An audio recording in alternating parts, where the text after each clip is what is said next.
suka sangat kalau orang tanya macam ni. Kata, macam mana nak pregnant?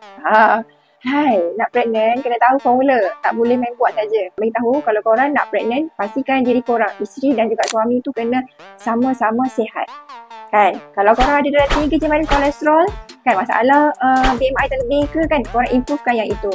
Dan itu pun boleh menjadi faktor kenapa kita susah dapat zodiak. Nombor 2, isteri-isteri kat luar sana tu, tolong tengok diri sendiri. Period korang tu teratur ke tidak teratur. Catat. Boleh guna kalender TTC, boleh guna kalender fizikal tu, boleh catat. Berapa hari bulan datang period hari pertama. Lepas tu kita tengok next period tu bila pula. Hari pertama next period tu berapa hari. So daripada hari pertama tu berapa hari. So kalau awak boleh dapat kira kitaran tu, baru awak boleh track bila awak punya hari, bila hari ovulasi awak. So, kita ada ni susu protili ni, Mama to Be ni khas untuk isteri. Kan tadi kan kita cakap nak bantu dalaman tu lebih sihat. So kami ada zat-zat terpilih untuk bantu korang supaya korang lebih sihat, nak bantu korang supaya lebih hormon tu lebih cantik, supaya korang dapat menghasilkan telur yang lebih berkualiti ni untuk isteri. Dan kita ada juga formula susu protili ni, Papa to Be ni untuk suami. Bukan isteri saja tahu yang perlu dibantu, suami pun perlukan bantuan.